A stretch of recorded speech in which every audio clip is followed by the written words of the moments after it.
Ahí está. Ahora sí vamos a poder empezar. Oh, sí, un minutito más. Ahora sí vamos a empezar. Bienvenidas y bienvenidos a todos a otro encuentro de Inspirados. Uy, me olvidé de mutear, dicho sea de paso. Mucho bla bla y al final, ahora sí, bienvenidas a todos y a todas a este nuevo encuentro de Inspiradas. Mi nombre, para los que no me conocen, es Carolina Testa, y tengo el enorme placer de presentar otro encuentro de Inspiradas. Inspiradas es una iniciativa que tiene como objetivo difundir el arte y la literatura latinoamericana, acá en Canadá, a través de estas actividades que nos incluyen a todos y a todas. Es un placer enorme tenerlos acá. Este es un espacio para disfrutar, un espacio entre amigos y tratando de podernos invitar entre todos a inspirar a nuevas lecturas, a nuevos artistas, a nuevos cines, a nuevas miradas de este mundo que está tan loco, pero por otro lado también nos permite que todo esto suceda en esta gran nube que estamos viviendo. Esta vuelta, como todos saben, vamos a hablar de Augusto Roa Bastos, este escritor paraguayo que tuvo tanta historia en Argentina. Y como siempre decimos, en este tiempo de libertades individuales, que hablamos de las libertades individuales, en Inspiradas no somos muy democráticos, porque al final del día solo hablamos de los autores que nos gustan. Entonces, estamos siendo un poquito, no muy democráticos, digamos, pero este es un autor que teníamos muchas ganas de charlar y la verdad que estamos muy contentos de que esto suceda. Estos encuentros no los podríamos hacer sin el apoyo generoso de muchas voluntades, muchas instituciones, entre ellas el Toronto Art Council, el Consulado General de Argentina en Toronto, el Consejo Canadiense de la Herencia Hispana, del Spanish Center, que siempre nos han apoyado desde el día 1 incondicionalmente en todo. Y a todos estos amigos y amigos que en redes sociales, en sus publicaciones, nos dan una mano para difundir las actividades. En particular, esta vuelta, quiero hacer un agradecimiento especial a Isabel Inclán del Correo Canadiense, que nos hizo un artículo muy lindo para difundir este evento, así que gracias Isabel. Y ahora sí, vamos a pasarle la posta a nuestro querido Gustavo Infante, cónsul de Argentina, para dar unas palabritas de bienvenida, y así arrancamos. Muchas gracias, Carolina. Un gran saludo a todos. Es realmente un gusto, una alegría estar nuevamente reunidos. Tuvimos un año, el pasado, muy activo, muy fructífero y muy rico en todas las experiencias y lo que aprendimos a través de estas charlas. Y además, muy contento de que iniciemos este año con la presentación sobre Augusto Roa Bastos. Y yo robo un minuto para hacer un comentario, porque algunos pueden considerar por qué Roa Bastos si es de nacionalidad paraguaya, y de dónde es nuestro auspicio entonces desde el punto de vista de Argentina. Y en realidad la respuesta es muy sencilla: lo hacemos porque lo sentimos argentino. Y este sentimiento no solo viene por los 30 años que pasó Roa Bastos en Argentina, que básicamente es un tercio de su vida. Eso es desde un punto de vista cronológico, pero lo mucho más importante es todo el aporte que él hizo, toda su producción desarrollada en Argentina, que no voy a hablar sobre eso porque para algo tenemos la charla, y también Rafael Galeto va a hacer algunos comentarios, pero sí yo creo que hay que destacar que trabajó y desarrolló una gran sensibilidad en sus obras en base a experiencias y a situaciones que son compartidas por nuestros países, y eso es lo que nos hace común. Yo destaco dos brevemente. Una es la defensa de la democracia, la necesidad que él siempre pensaba en construir una democracia en su país natal, pero que era una necesidad compartida por todo el cono sur en esa época. Y lo otro que es muy relevante, y lo hace meritorio de que lo consideremos como argentino, es la defensa del idioma guaraní. que es hablado por más de 8 millones de personas en el Cono Sur, y por cientos de miles de argentinos es un rasgo de identidad cultural. Y entonces eso es sumamente valioso. Así que realmente no debe sorprender que Roa Bastos sea la personalidad con la cual empezamos nosotros esto, porque si bien es de nacionalidad paraguaya, su producción artística maduró en Argentina y nos dejó obras que ambos países, ambos pueblos podemos sentir como propias y reconocernos en ellas. Así que muy contento de tener esta charla. Muchas gracias, Carolina, muchas gracias, Juan. Y le paso la palabra a Rafael Gareto para que haga algunos comentarios y después ya pasamos directamente a la charla. Gracias. Muchísimas gracias, Gustavo. Rafael. Bueno, muchas gracias, Carolina, muchas gracias al Cónsul General de Argentina aquí en Toronto. Simplemente trazar un marco histórico para que después Juan Fernando se encargue de toda su producción literaria y bueno, lo más interesante de la charla, ¿verdad? Pero para situarnos simplemente, Augusto Roa Bastos nació en 1917 en Asunción, murió en el 2005. Durante su infancia le tocó un evento muy importante en América del Sur, que fue la guerra del Chaco entre Bolivia y Paraguay, ¿verdad? Allí él participó, tenía 15 años, pero como aguatero, en 1932 empezó este conflicto, esta guerra, y allí participa Augusto Roa Bastos, atención, porque es un conflicto muy importante en la historia de las naciones sudamericanas, ¿verdad? Así que ahí está. Y después, bueno, él después de la Segunda Guerra Mundial también tiene un periplo por Europa, está en Inglaterra en 1945, en Francia se encuentra con el general de Gaulle, ¿qué tal Augusto Roa Bastos? Allí en Europa, bueno, y participa como Estaba con periodista, chiquitas. hace su biografía, atención, en el juicio de Nuremberg, a los jerarcas nazis, ¿verdad? En Alemania. Todo eso lo vivió en su periplo en Europa, luego de la Segunda Guerra Mundial. Vuelve a su Paraguay, y en 1947, también después de la Segunda Guerra Mundial, le toca otro evento desagradable de las historias de las naciones sudamericanas, como es una especie de guerra civil en este país, en su país, ¿verdad? Donde se suceden presidentes débiles que son tumbados por esta guerra civil que azota al país, hasta que en 1954 da un golpe de Estado a Alfredo Stroessner, que se establecerá en Paraguay durante casi 30 años, ¿verdad? Hasta un poquito más, hasta 1989, una de las dictaduras más largas de los países sudamericanos.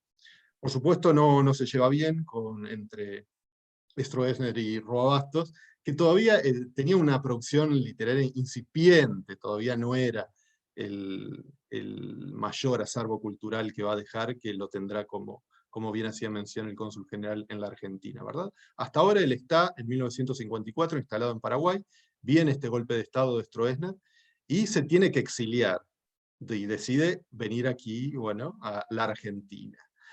Una cosa interesante de este exilio, de cómo comienza el estilo del exilio, es, según su biografía, menciona que fue un tal ministro, el ministro de Hacienda de Paraguay, de Stroessner, un tal Juan Natalicio González, ordena la captura de Roa Bastos, pero más que nada, o sea, lo justifica por tendencias comunistas, etcétera, si bien no participaba él demasiado en esa ideología, pero dice la biografía que estaba un poco celoso el ministro de Hacienda de la producción literaria, la incipiente producción literaria que estaba teniendo Roa Bastos, y él lo había ridiculizado en público, porque también parece que tenía una beta, más allá de ser el ministro de Hacienda de Stroessner o de Paraguay, tenía una beta literaria, una beta cultural que tenía producción artística.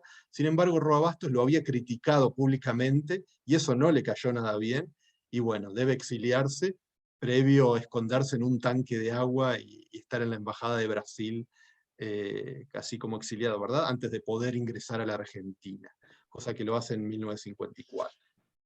Allí en Argentina, por supuesto, tienes la producción literaria más importante, Hijo de Hombre, en 1960, y también desarrolla algunos guiones para cine. Miren las vetas interesantes que tiene Roa Bastos, ¿verdad? Trabajó, según su biografía, con Armando Bo y Lautaro Murúa, bien conocidos en la cinematografía argentina, pero bueno, todas las personas que conoce y toda la importancia que tiene. Hasta después, bueno, producir Yo el Supremo, justamente en 1974, cosa que no cayó tampoco demasiado bien en el posterior golpe de Estado de Argentina en 1976, y vuelve a tener que exiliarse, esta vez en Francia, donde pasará unos 10 años aproximadamente. Va a volver a la Argentina, Roa Bastos, y va a terminar su exilio en 1989. Este año es muy importante por dos cuestiones, una política y otra literaria. Desde el punto de vista político, Stroessner cae en Paraguay después de más de 30 años, como decíamos, y ese año recibe el premio Cervantes. Así que bueno, es un año muy importante para él. Así que bueno, simplemente este es el marco histórico donde se va a desarrollar la vida de Augusto Roa Bastos, y me quiero ir con una frase, un poco como colación de lo que dijo el cónsul general antes de la relación entre Paraguay y Argentina, tomada de su biografía, textuales palabras de Roa Bastos. Realmente nunca me sentí exiliado en Argentina, país en que me habría gustado nacer si el Paraguay no hubiese existido. Y Buenos Aires siempre fue para mí, y lo seguirá siendo hasta el fin de mis días, la ciudad más hermosa del mundo, intemporal, cosmopolita y mágica. Un puro espejismo sobre el vértigo horizontal de la llanura pampeana. Esto dijo Roa Bastos, así consideraba su exilio en Argentina. Y bueno, muchas gracias Carolina, muchas gracias a todos los que se suman a Inspirados. Y bueno, adelante. Ahora vamos a ver justamente la producción literaria con Juan Fernando, a ver qué nos hace descubrir también Muchísimas gracias, de este Rafael. maravilloso Roa Bastos. Muchísimas gracias. Gracias por la intervención. Para los que no lo conocen, Juan, nuestro querido Juan, es poeta, escritor, profesor universitario, nacido en Necochea, en Argentina. Publicó varios libros de poemas como La Arenita, Todo, Ramos Generales, Morón, Sobre el Carapachay, Temporales, y hace muy poquito, como lo veníamos anunciando, Frente al Bosque de Pinos, precioso libro de poesías, y también compilos zoológicos, 10 poemas de poetas argentinos con ilustraciones de Francisca Yáñez. Es editor del proyecto editorial Muchos Libros Felices junto a Fabián Muggeri. En 2003 estuvo aquí en Canadá en una residencia artística en Banff. En 1995, desde 1995 dicta talleres de lectura y escritura en ámbitos oficiales y privados. Al final de la charla vamos a dar algunos anuncios sobre estos talleres que está dando Juan, y ha sido jurado de la premiación del género de poesía en el Fondo Nacional de las Artes, y desde 2020 nos acompaña en estos recorridos literarios de Inspiradas, y acompañándonos a recorrer estos nuevos mundos, estas nuevas lecturas de las letras. Así que sí, desde la mano de Juan vamos a entrar de lleno a nuestro Augusto Roa Bastos. Juancito, ahora sí, el micrófono es todo tuyo. Estoy acá. Hola, buenas noches acá, desde Buenos Aires. Me encanta, Caro, muchas gracias otra vez por esta posibilidad y de encontrarnos con amigas y amigos que nos conocemos con muchos, por supuesto, hay mucha gente con los que nos conocemos personalmente, pero también muchas caras que solo hace 2 años que estamos viéndonos en esta pantalla y compartiendo un gusto por la literatura. Esto que dice Caro al principio como chiste, que somos poco democráticos y caprichosos, en realidad tiene que ver con que tenemos la posibilidad siempre de pensar para inspiradas o inspirades autores que nos gustan principalmente, más allá de la posibilidad de hablar y decir algo más sobre estos escritores.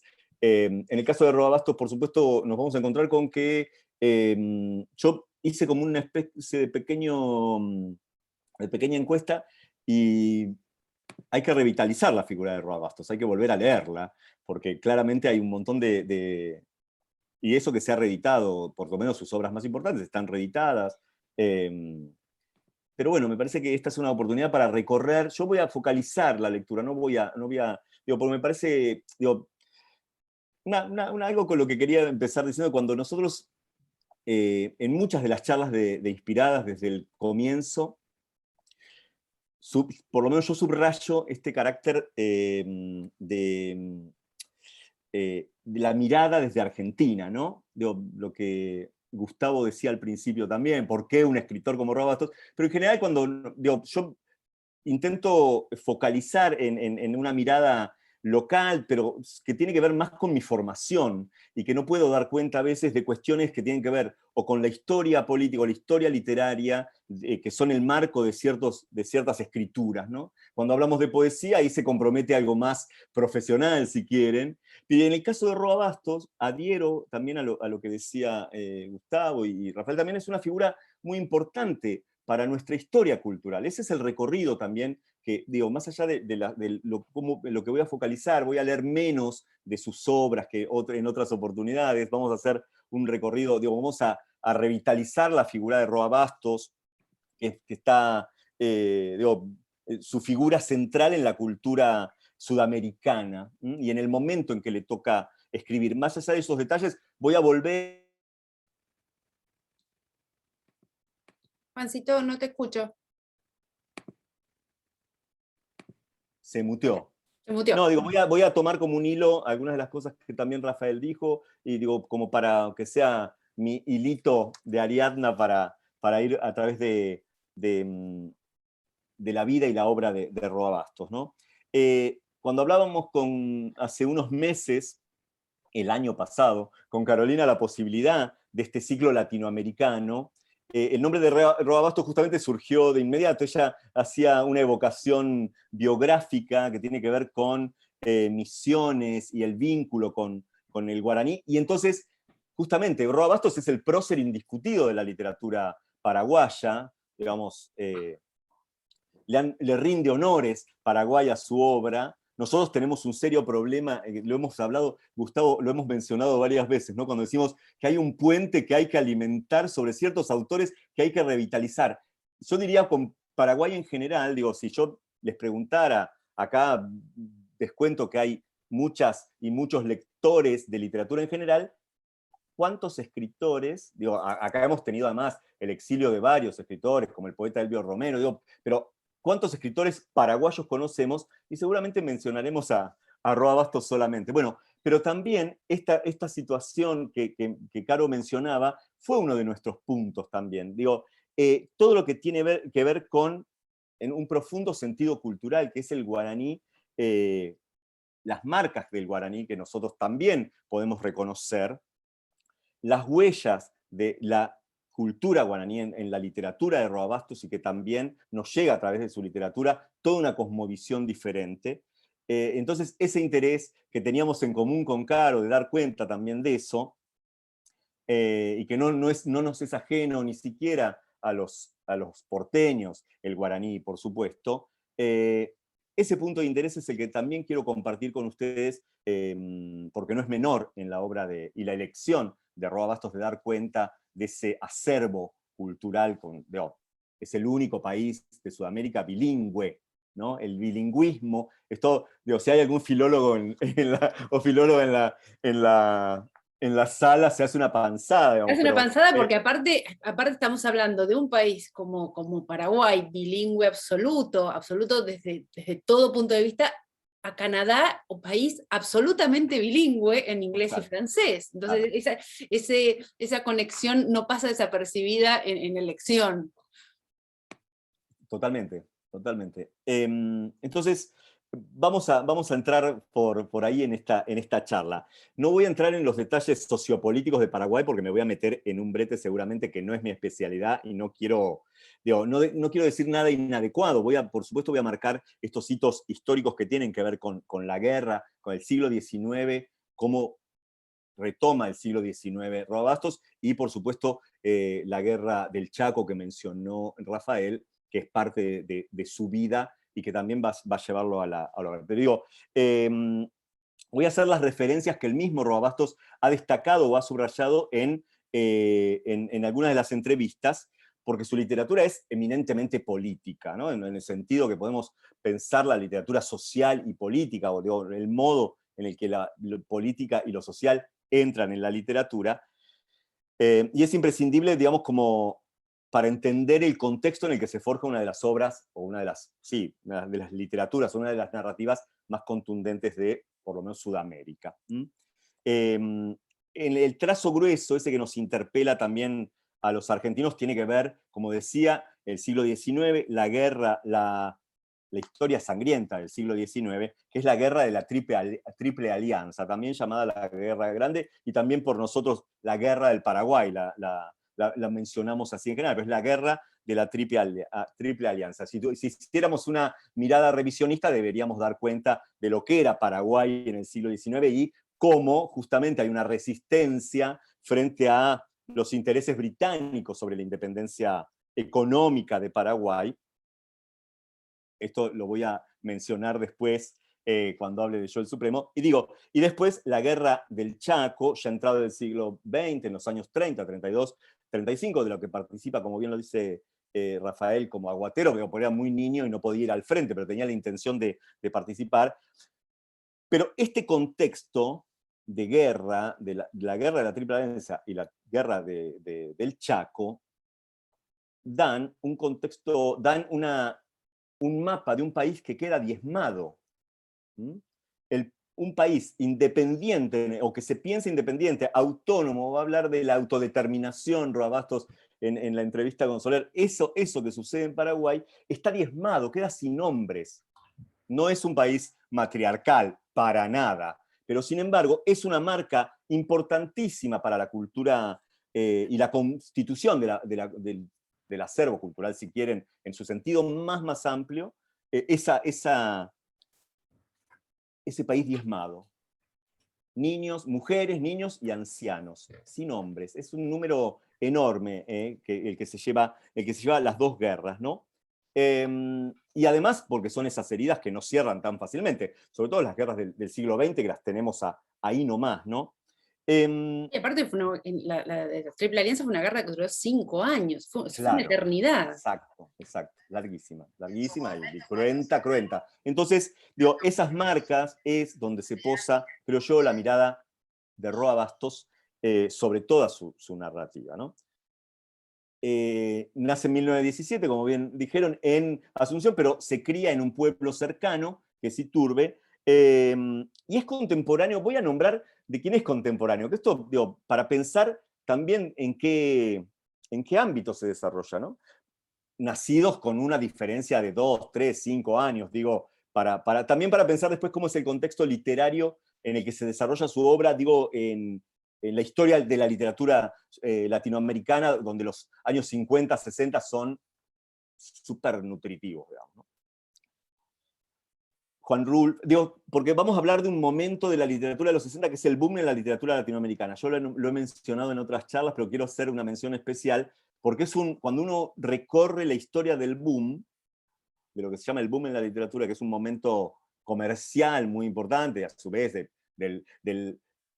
podríamos decir, ¿cómo se dice?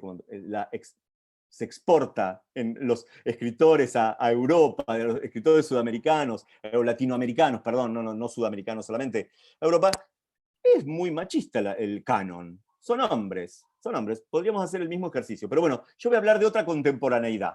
No solo la del porque es un señor del 17. Digamos, en ese boom está Vargas Llosa, que tiene casi 20 años menos. Pero digo, es contemporáneo de Cortázar, de Ernesto Sábato, es contemporáneo de Juan Rulfo, de Elena Garro, la narradora mexicana que fue esposa de Octavio Paz, una narradora increíble, otra olvidada, de José nombró, como armo el mapita también americano, digo, 2 mexicanos, Cortázar y Ernesto Sábato en Argentina, de José Donoso y de María Luisa Bombal, que tiene una obra más pequeña.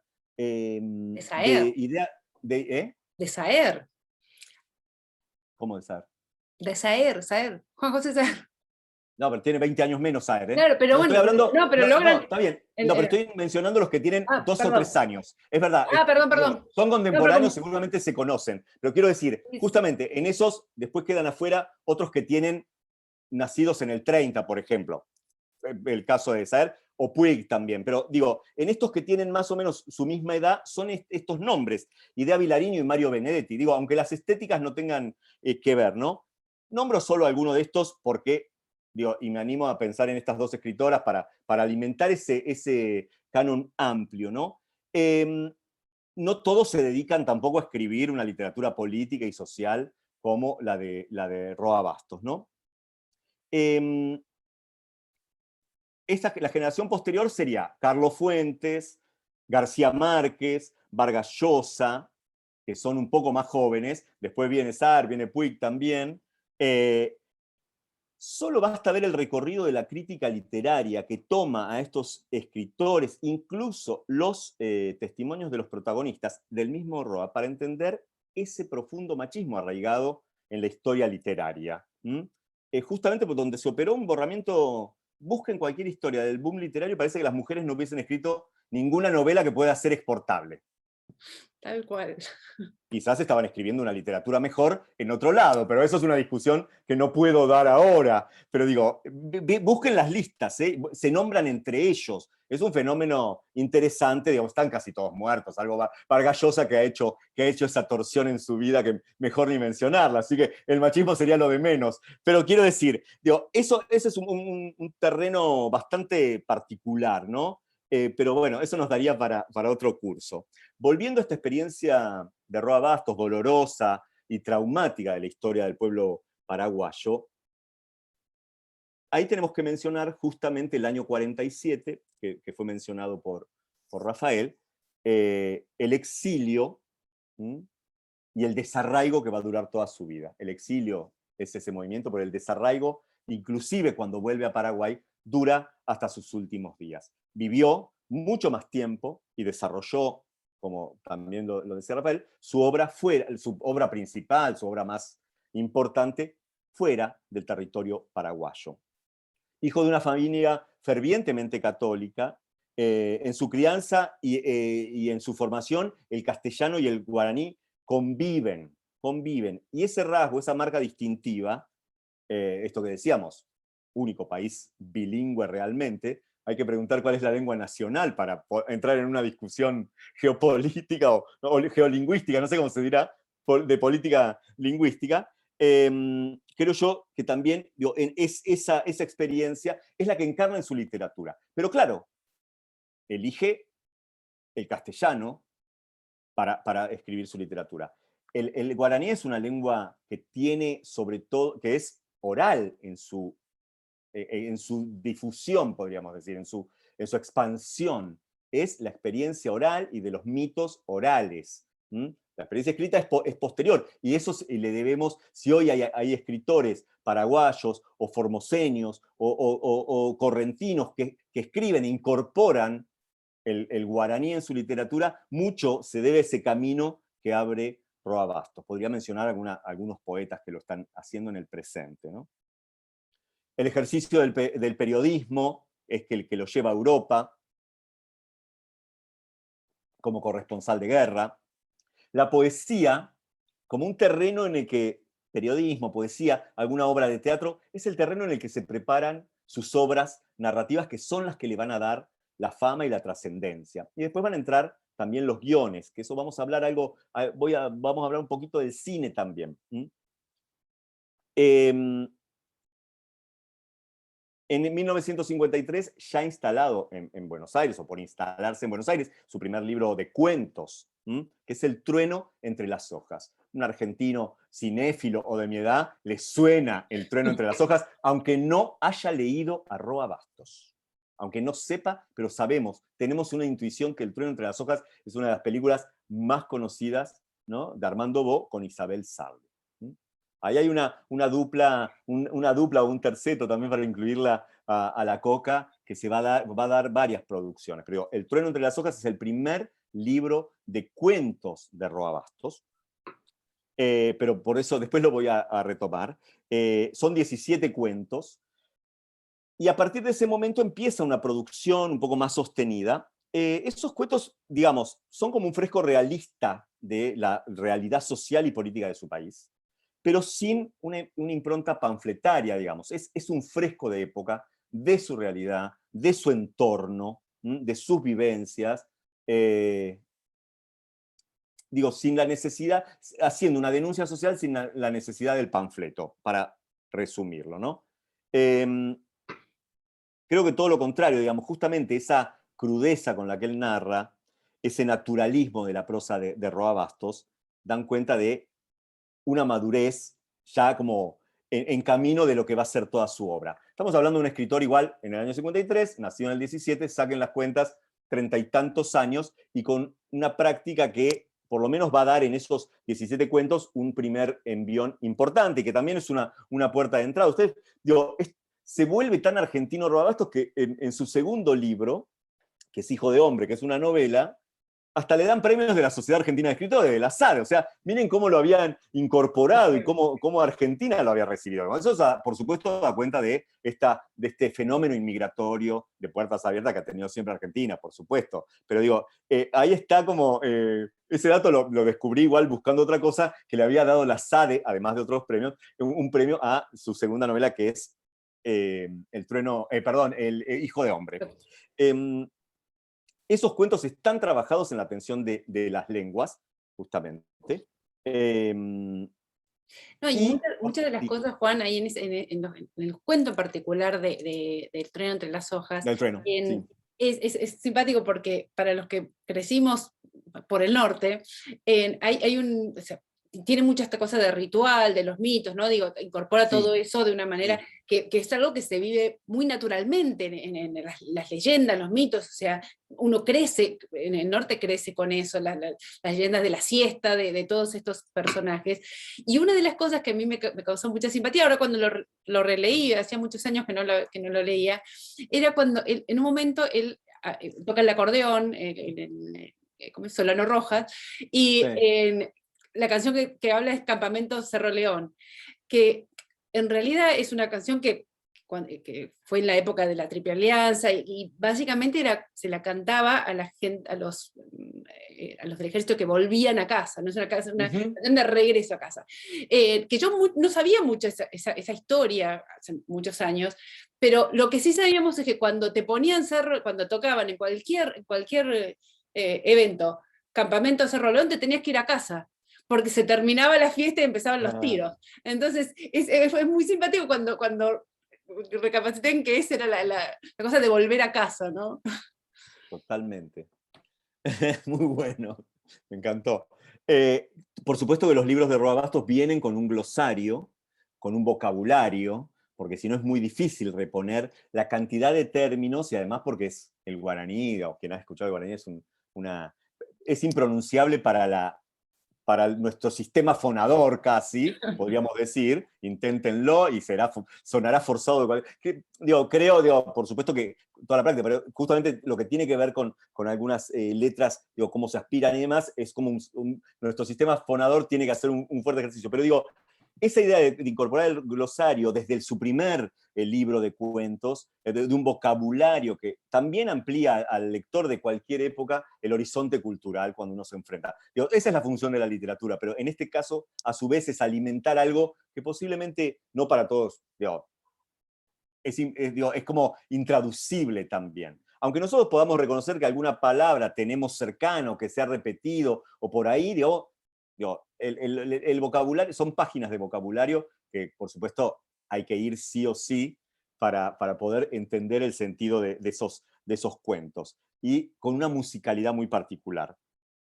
Voy a leer de un texto crítico, voy a leer dos citas un poco extensas, no un poco extensas, más o menos, pero de lo que Roa Bastos opina sobre el uso del guaraní en una escritura en castellano, digamos.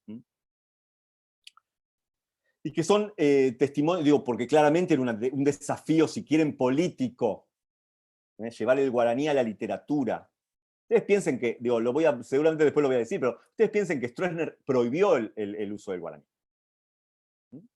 30 y tantos años de dictadura prohibiendo el uso del guaraní en las escuelas.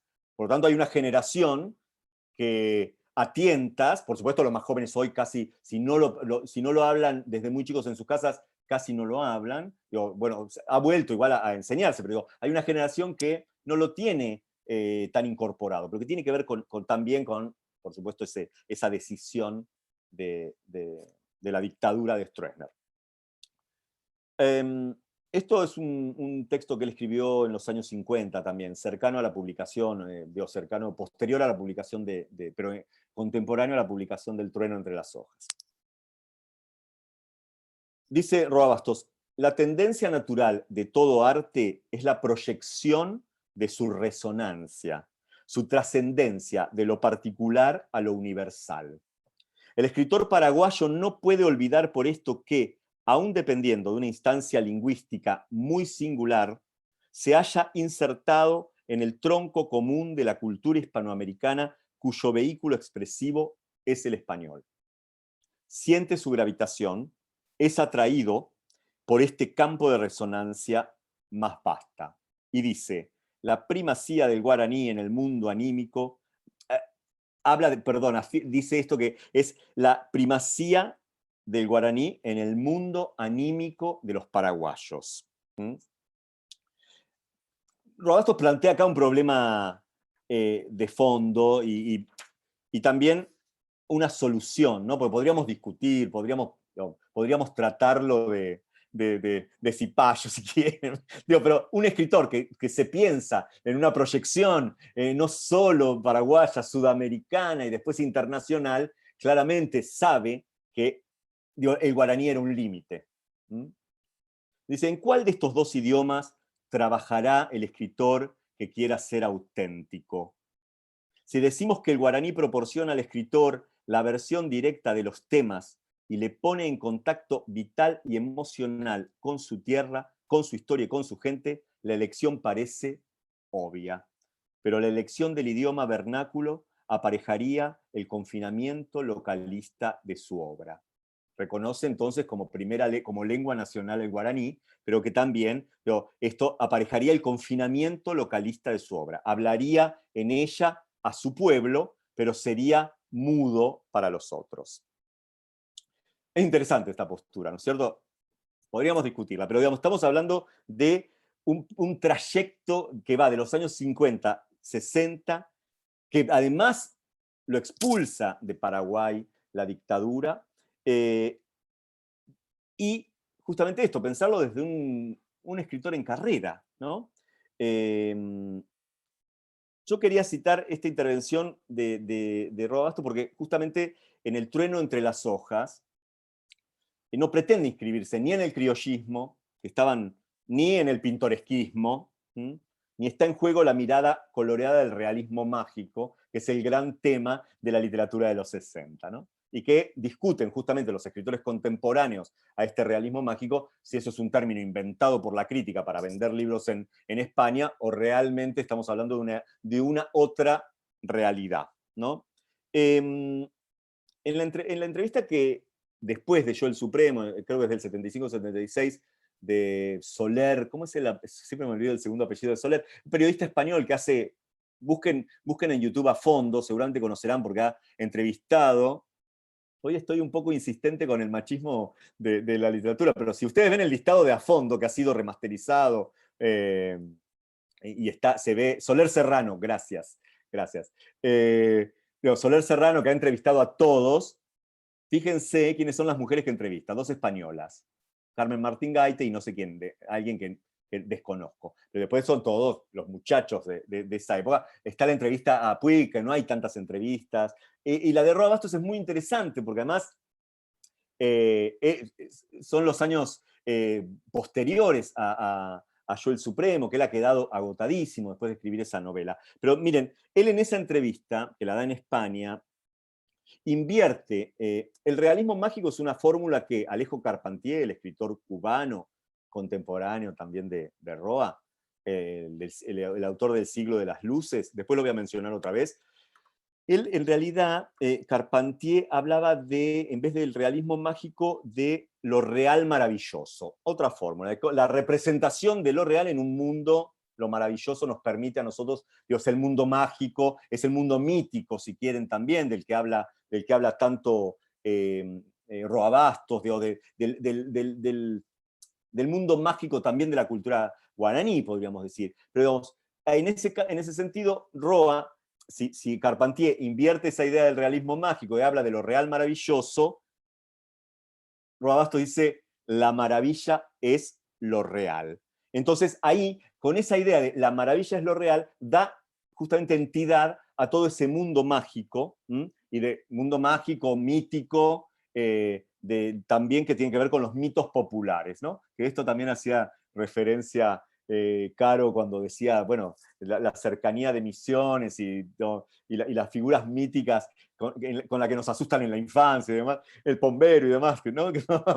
o lo que... Sí, es que es ¿no? muy fuerte, es que es muy fuerte. Bueno, los que nos ha tocado vivir en diferentes lugares, o sea, el tema de la leyenda y de Claro, cómo eso. influye en la vida cotidiana, no tanto en lo que estudias en el colegio, es como es algo muy arraigado en la cultura guaraní.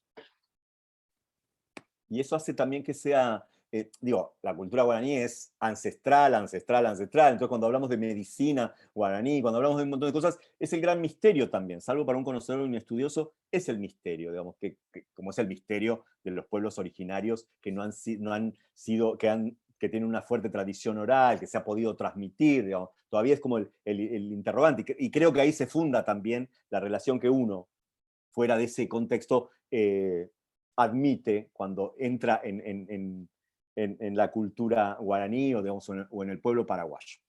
Voy a leer otra cita. Esta sí es un poco más larga, que tiene que ver con lo mismo que le estaba diciendo. El novelista o cuentista culto no puede prescindir de esta rica y oscura porción de nuestra realidad ambiental y espiritual. No puede excluirla sin rebajar el potencial de su capacidad de concepción y expresión. Sabemos, sin embargo, que los ámbitos idiomáticos del español y del guaraní conviven no tanto en una corriente simpática de intercambio e interacción, como en una sostenida colisión de módulos, de formas, de ritmos, que los llevan a roerse recíprocamente en un proceso de erosión destructiva y no de integración creadora, como podría hacerlo suponer la creciente castellanización del guaraní y viceversa.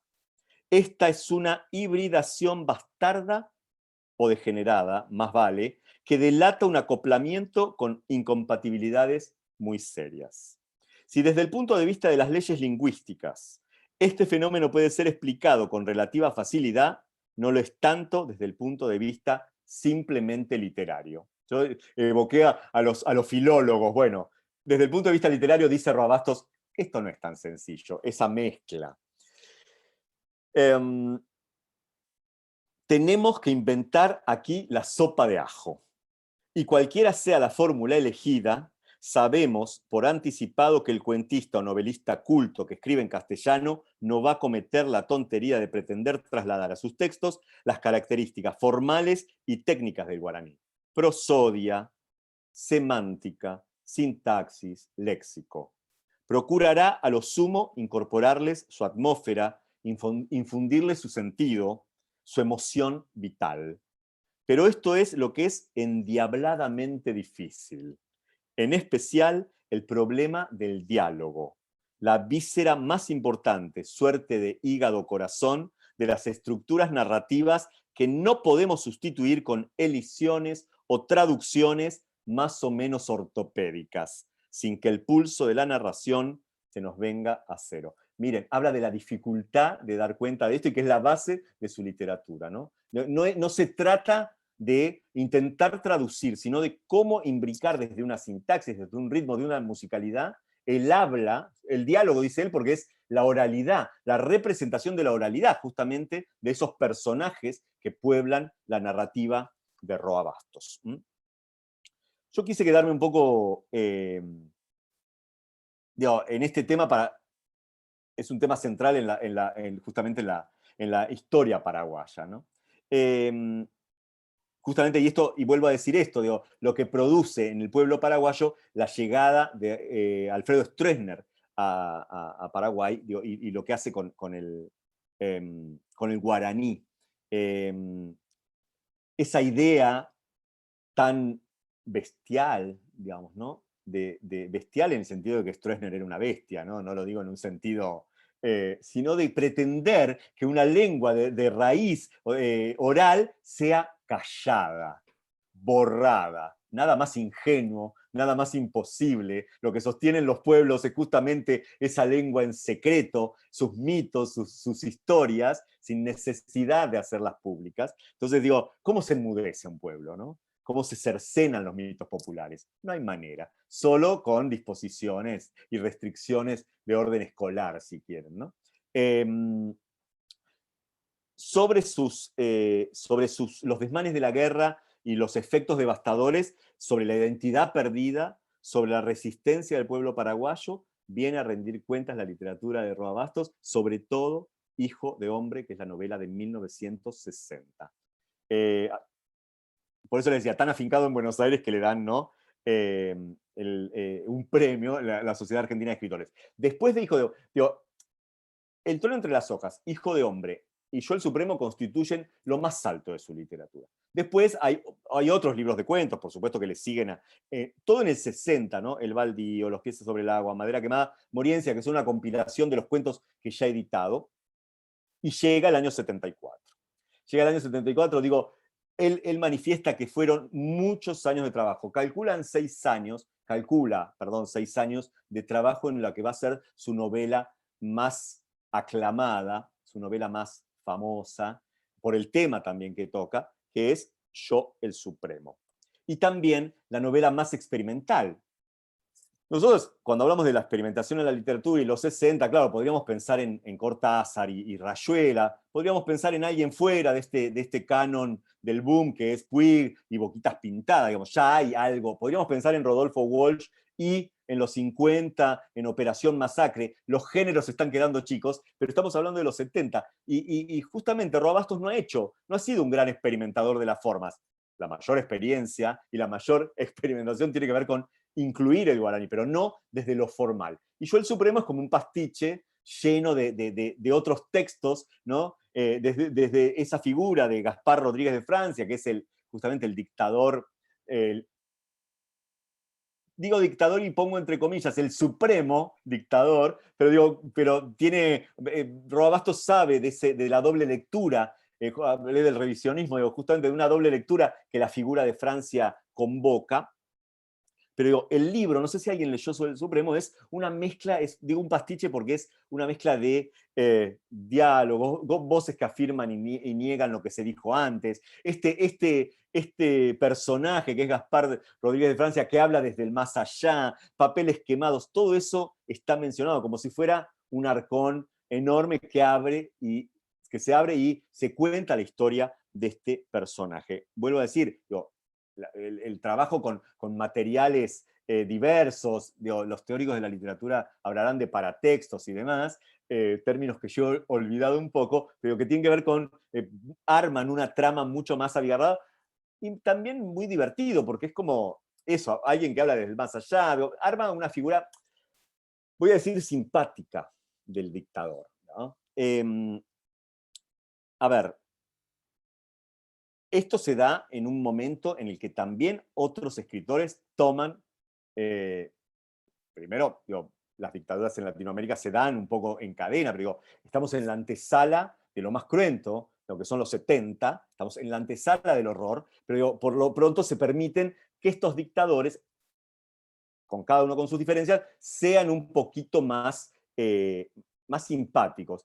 Y hago la referencia a Rodríguez de Francia porque justamente hablábamos de la independencia, de la autonomía, de la autodeterminación del pueblo paraguayo en el siglo XIX, a la que contribuye, ¿no? cerrándose sobre sí mismo, porque pueden vivir sin necesidad o pueden producir y vivir sin necesidad de el Imperio Británico golpeándoles la puerta, y esa independencia la logra Gaspar Rodríguez de Francia. Claro, inmediatamente recibe justamente el poder supremo que lo convierte en un dictador. Pero ese es el periplo también. Por supuesto que nosotros podríamos leer el siglo XIX nuestro desde el revisionismo de la misma manera, no siendo tan taxativos, sobre todo en la conformación de los estados nacionales en el que están, pero dije, no me voy a meter en cuestiones de historia porque no tengo idea, no me quiero meter en ese brete, vuelvo a la literatura, pero esta es la figura de Rodríguez de Francia. Los 70, insisto, son una bisagra, pero quería mencionar dos novelas que posiblemente hayan leído o les suena, que son, digo, si decíamos que las obras anteriores escapan al pintoresquismo, a esa idea de color local, pero digamos, sostienen una crítica social y política, acá Yo el Supremo conforma lo que se va a llamar en la historia de la literatura latinoamericana el ciclo de los dictadores. Lo tenemos a Alejo Carpentier, son contemporáneas, 73, 74, 75, estas tres novelas. 74 tenemos Yo el Supremo, creo que el 74 también es El recurso del método, que hace un juego de palabras con el discurso del método de Descartes, pero justamente la figura del dictador que construye Alejo Carpentier es una mezcla, al igual que la que construye García Márquez en El otoño del patriarca.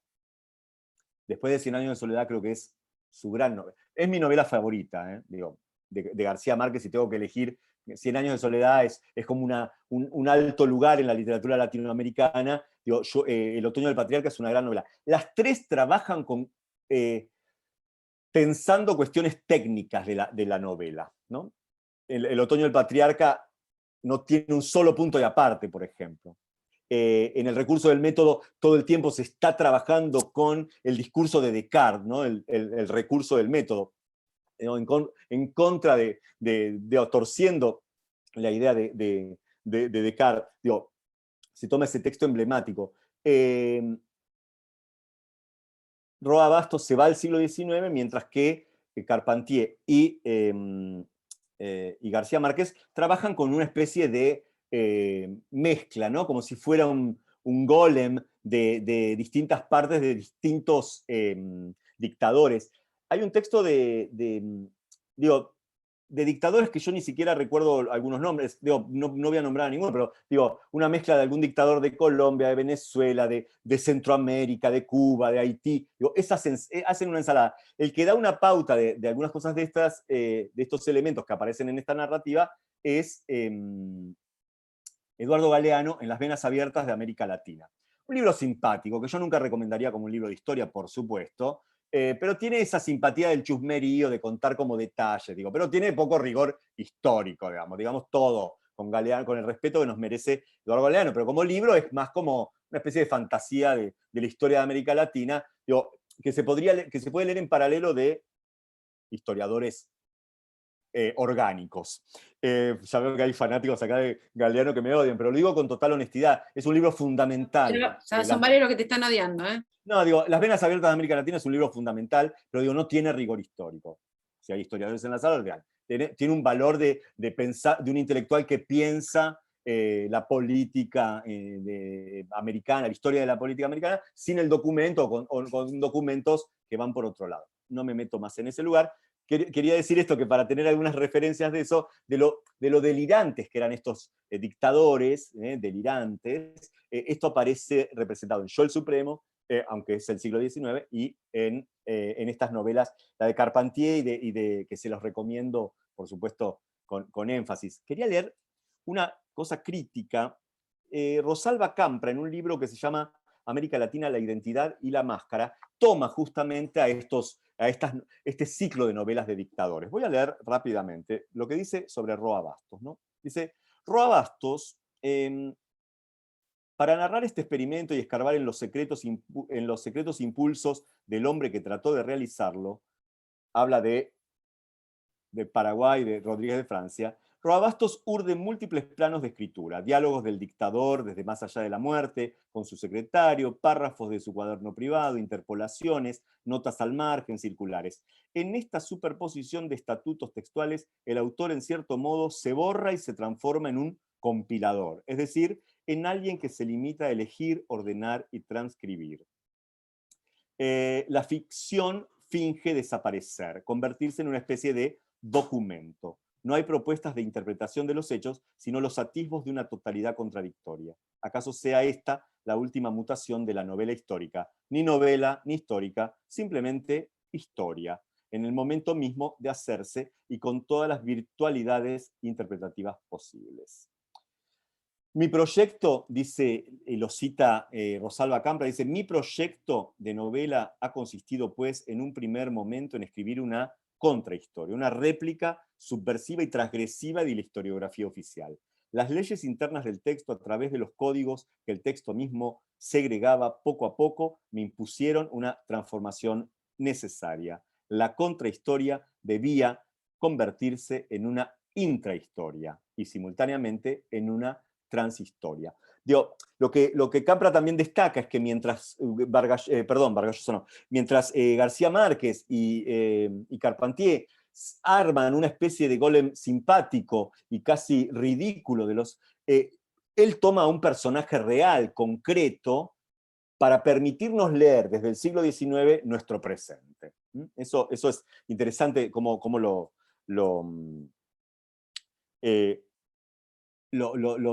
trabaja esto mismo que él decía, ¿no? Por supuesto, hay que verlo desde un ejercicio técnico también, que es muy entretenido, digamos, ¿no?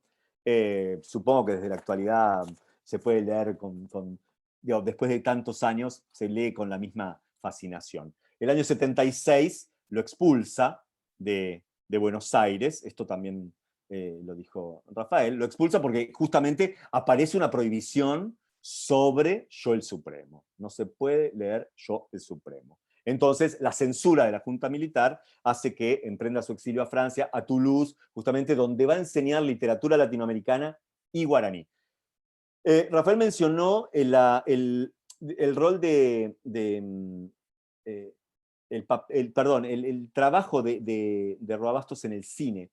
Y yo empecé diciendo que justamente la figura de Roa Bastos nos interpela, porque desde la Argentina, y Gustavo se lo apropió como un escritor argentino, pero veamos lo fundamental que ha sido, no solo por su literatura, porque ha habido muchos escritores que pasaron mucho tiempo acá, y que han dejado huellas y marcas, influencias, hablaríamos de la influencia, pero el trabajo de Roa Bastos no solo tiene que ver con la literatura y los libros, que pueden estar ambientados en Buenos Aires o en Asunción o donde sea, pero el trabajo en el cine es parte de nuestro acervo, 100% acervo cultural. ¿No? Digo, porque podríamos pensar, no sé, yo pienso en Onetti, que pasó acá y tiene tanta influencia, pero Onetti nunca lo vamos a leer como un argentino, es un uruguayo en Argentina, y podemos ver las marcas de su literatura en Saer, como mencionó Caro Azar, pero en el trabajo que hace Roa Bastos en el cine, les voy a mencionar películas que o han visto, si hay cine, tendría que estar Roger Cosa en realidad, Caro, acá. Para la próxima, Roger para decir Cosa. algo más interesante que yo, porque voy a hacer una mención, pero seguramente muchos han visto alguna de estas películas o las han... dije El trueno entre las hojas y a muchos les sonaba. Entonces, miren, voy a mencionar, es infinito el trabajo que él hace, ¿eh? Y además él mismo dice que son más los guiones que le rechazaron que los que pudo filmar. Trabaja en colaboración con los grandes, y también cuando se va en el 76, que no vuelve a la posibilidad de filmar ni nada de eso, tiene muchos proyectos que tienen que ver con llevar al cine algunas historias muy nuestras, como el Martín Fierro, por ejemplo. Hay versiones y todo, pero esos trabajos que quedaron suspendidos. Pero menciono esto, El trueno entre las hojas se publica en el 53. En el 58 se hace la versión cinematográfica a partir de un cuento, que la dirige Armando Bo, y es una película con Isabel Sarli, del año 58, una de las primeras películas de la Coca, y está filmada en Paraguay. En el 59 sigue la dupla con Armando Bo, y en El trueno también trabaja Armando Bo, como la dupla con Isabel Sarli. Zabaleros, del 59, que también la dirige Armando Bo, la protagoniza Isabel Sarli y Alba Mujica. En el 59 también, nombro los años para que vean el nivel de producción, primero cinematográfica que hay en la Argentina, y también el trabajo de Roa Bastos en los guiones.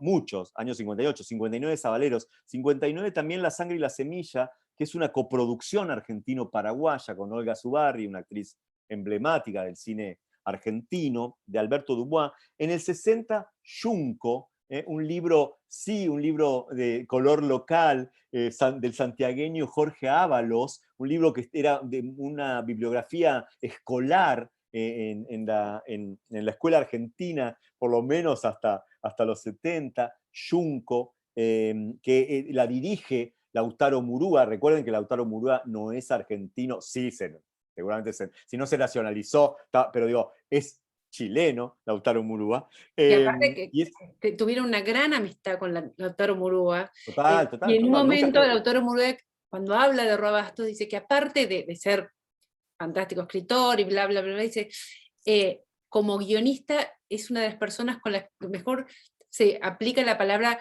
colaborador. O sea, Roa Bastos sabe colaborar en un guión. O sea, eso me llamó la atención cuando Murúa decía eso. Bueno, Hijo de Hombre del 61, perdón, Yunco es del 60, Hijo de Hombre del 61. Una coproducción con España. En España se va a llamar La Sed, ¿no? Hablaron de los aguateros hoy. Bueno, se va a llamar La Sed y está dirigida por uno de los más grandes directores del cine argentino, que es Lucas de Mare, con Olga Zubarry, vuelve Olga Zubarry.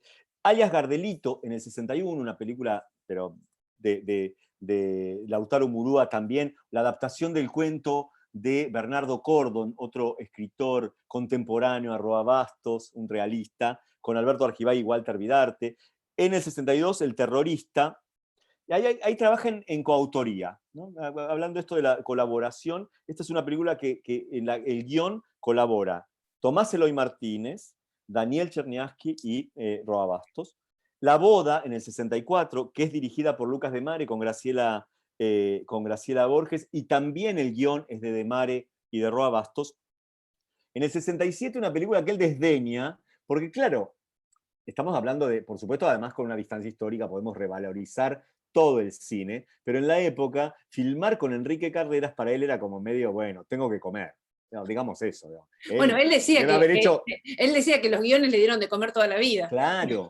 Entonces, esta película que para nosotros es un ícono igual, porque es una película con Nini Marshall, que se llama Ya tiene comisario el pueblo, del 1967, dirigida por Enrique Carreras, que, para quienes no saben, hizo todas las películas familiares, por llamarla de alguna manera, un cine muy popular, para toda la familia, mucho entre los 60, los 70 y avanzados los 80. Y la última que tengo consignada es La Madre María, también un mito popular, que es La Madre María, del año 74, dirigida por Lucas de Mare, también. Y el guión es un proyecto de... el guión es la coautoría de Roa Bastos, Lucas de Mare, y a partir de una idea de Roa Bastos, de Mare, de Tomás Eloy Martínez, de Daniel Kong, también es un director reconocido, Héctor Grossi, y trabaja la gran Tita Merelo. O sea, también se dio el gusto de ver sus guiones representados, llevados al cine por grandes directores de nuestra historia. Por eso digo, ahí también es donde hay que ubicar a la figura de Roa Bastos y donde compartimos lo que dice Gustavo, que es argentino, ¿no? De todos modos voy a compartir después, Juan, que buscando, encontré una mesa redonda que hicieron hace muchos años en Cortázar, Roa Bastos, Saer y el director Sarkis, que es muy simpática, sobre la visión un poco de esto del cine en cada uno de estos tres escritores que tienen mucha cosa visual, ¿no? Totalmente. Bueno, digo, cuando uno lee los cuentos de Roa Bastos puede imaginar ahí esa mirada llevada a un guión, que es pura representación, digamos, no es lo que uno se imagina, ¿no? Yo quiero decir esto, como ya voy terminando, por supuesto, y voy a leer un texto que es un poema, algo que él, no los poemas que él desdeñó en el principio, sino, quiero un poema muy rítmico que tiene, una musiquita con la que vamos a terminar. Pero yo quiero decir esto, que para un habitante de Buenos Aires, el guaraní es una materia viva, porque lo escuchamos en la calle, en una obra en construcción, en una casa vecina. Es muy grande la población paraguaya en la Argentina, es muy importante por las tareas que hacen hace años y no son reconocidas, y también son una marca de esto que decía de la inmigración en un país de puertas abiertas, y también con profundos prejuicios. Yo creo que para nuestra memoria, para los que tenemos mi edad un poco más, el guaraní también entra por una telenovela de los 70, que es Piel Naranja, Naranja, con Arnaldo claro. André, con un guión de Alberto Migré. Eso es importantísimo. Digo, eso que nos parece menor hoy, digo, rojaijú es una palabra que aprendimos todos sin saber qué quería decir, digo, porque no la vi yo, Piel Naranja era muy chiquito, no sé si había tele en casa, pero quiero decir, eso dio cuenta a principios de los 70, y una cabeza como la de Alberto Migré, que era un tester de lo que pasaba en las clases populares, de cómo entraba el guaraní, de cómo entra la inmigración, y por supuesto podríamos llegar a una película como Siete Cajas, que se las recomiendo, que es el cine paraguayo del presente. Ese es mi arco también de fascinación con la cultura guaraní. Acá Quería dar cuenta de eso. acá Cario dice, separaba el país con Piel Naranja, es verdad. Exacto, bueno, con las novelas, pero digo, pero que piensen que un objeto tan popular como una telenovela podía incorporar y dar cuenta eso, de un actor que también era paraguayo, que digo, acá digo, el porteñocentrismo hace que los acentos se pierdan, recién ahora se está como reivindicando eso, pero que justamente reivindicaba su pueblo, reivindicaba en una relación amorosa su ser paraguayo. Voy a terminar con este poema que elegí, que se llama La Guaraña, que es un ritmo como la polca paraguaya, y que está dedicado a José Asunción Flores, que es como el padre de la guaraña paraguaya. Se los puedo compartir eso, porque lo tengo aquí como para... Después se los vamos a mandar. Después nos mandamos con el resto del material. Sí, pero voy a compartir pantalla para que me sigan en la lectura, y con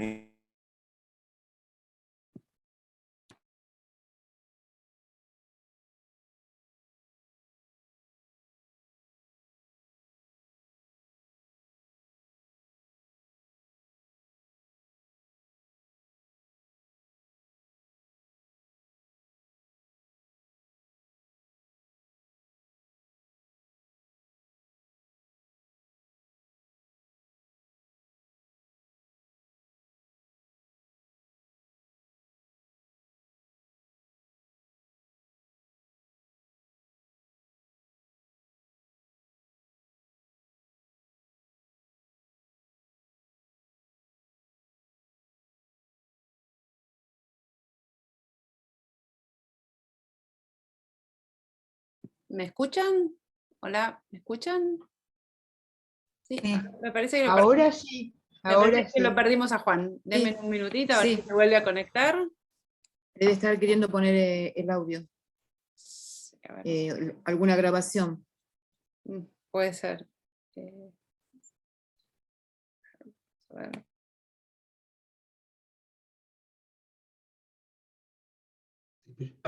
Se debe haber caído cuando intentó compartir la pantalla. Se debe haber caído, exactamente. Démosle unos minutitos. A ver si logramos. Por eso te digo, Carolina, es un placer escucharlo a Juan, realmente es un placer. Me alegro que estén disfrutando tanto como nosotros armando esto. Mientras tanto, los voy a dejar acá en el... Escritores muy interesantes, realmente es bárbaro. Mientras tanto, les voy a poner acá en el chat el link de la entrevista, de la charla entre Roa Bastos Cortázar.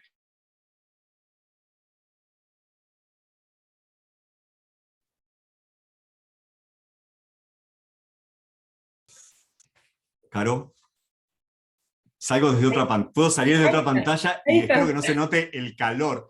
Volviste. Nos asustaste, Juancito. No, es que se me cortó internet en la otra computadora. Rarísimo. Bueno, puede pasar que haya mala señal allá. Bueno, termino con el poema, solo que no lo puedo compartir. Te vemos muy bien ahí igual. Claro, mejor que allá. No puedo compartir pantalla, pero me van a escuchar, entonces sí, así, qué lástima. No sé qué pasó. Igual lo mandamos, no te preocupes, Juancito. Sí, pero bueno, era un poema larguito, como para que escuchen, voy a leer un pedacito. ¿Sí? Así como la brisa, con leve son gimiendo entre boscajes sus cantares desliza, cual si vibrar hiciera algún cordaje, de su aliento el suspiro, en el agreste y tropical retiro, el acorde armonioso de la guaraña, canto de la raza, con trino melodioso vibrando, con punto fugitivo pasa, a perderse en el viento, como desmaya el eco de un lamento. Esa música tiene la inspiración de un salmo misterioso, y desde el fondo viene del pasado brumoso, trayendo los recuerdos de leyenda por luminosa y perfumada senda.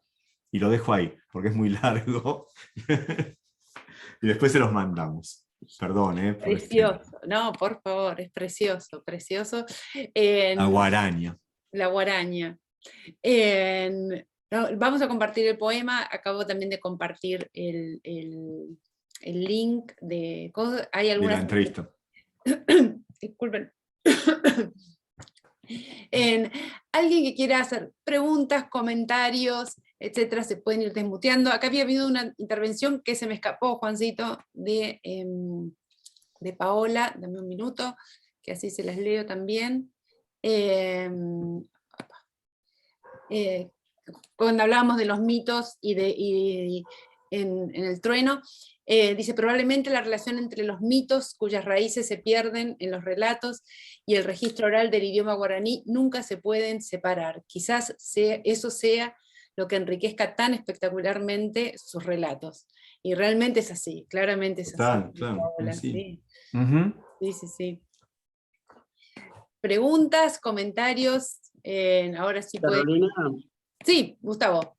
Sí, un breve comentario mientras otros piensan que pueden preguntar. Yo simplemente, esto no es, muchas gracias Juan por la charla, siempre tan sustantiva y tan interesante. Lo mío es un comentario muy breve que no tiene que ver con Roa Bastos, pero como se ha mencionado correctamente la guerra del Chaco, yo no puedo dejar de mencionar que esa guerra finaliza en 1936 por la mediación conducida por Argentina. Ajá. En ese momento, el canciller Carlos Saavedra Lamas organiza un grupo de países americanos que logran juntar a Bolivia y Paraguay para iniciar un armisticio. Y todo eso fue conducido por el canciller argentino, que recibió ese año el Premio Nobel de la Paz. Claro.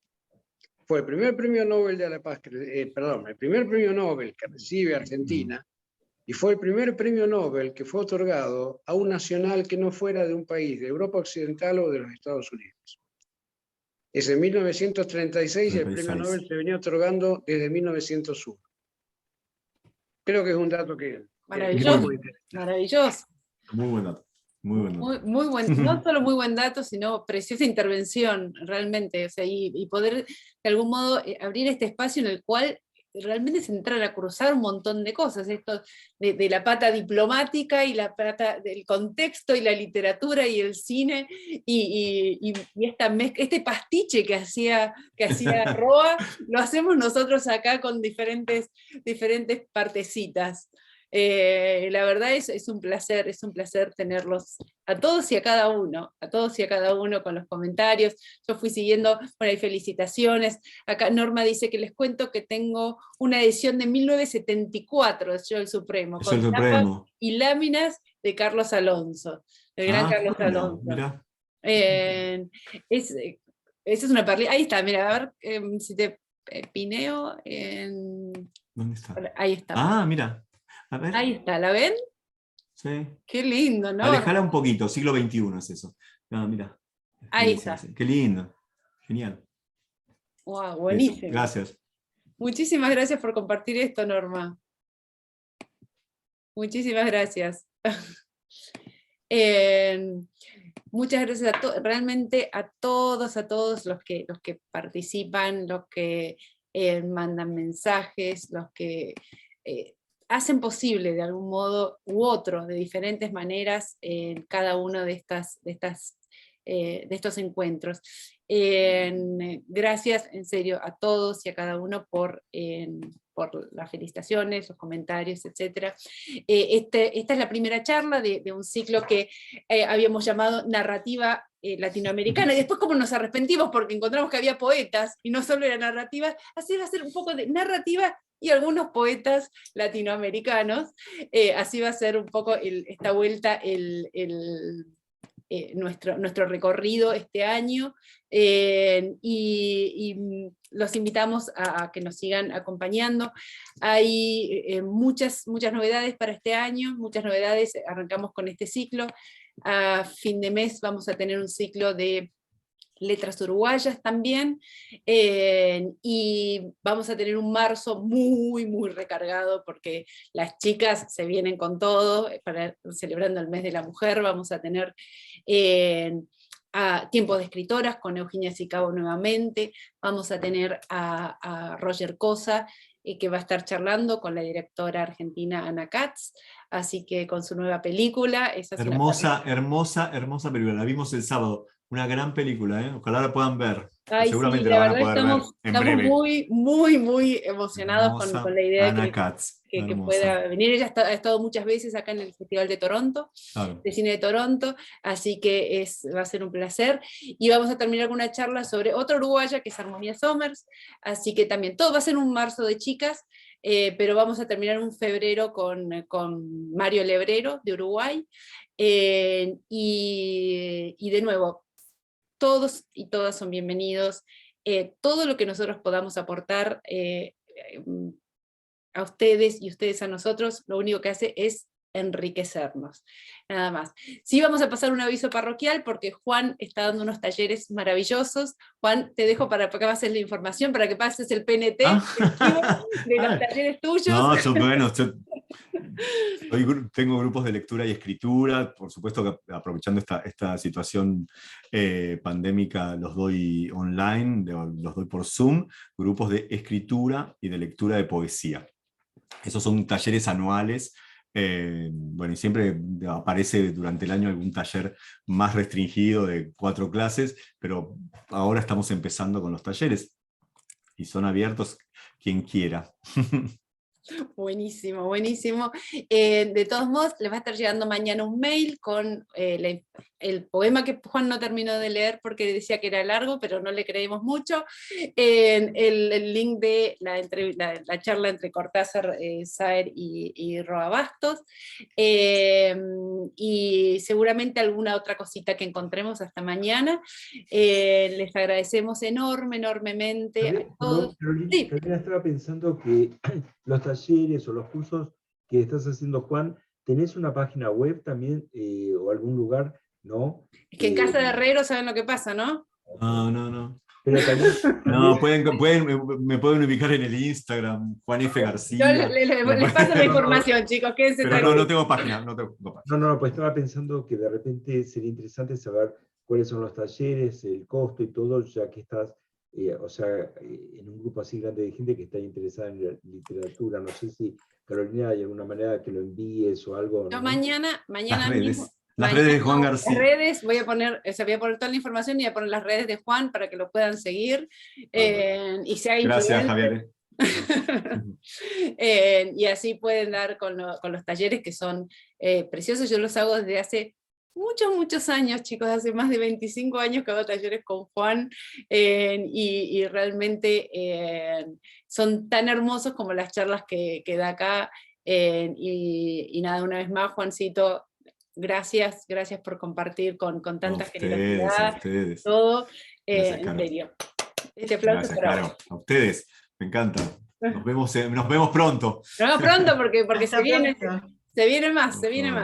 Sí. Muchas gracias. Chao, A chao. ustedes. Buenas noches. Gracias. Adiós.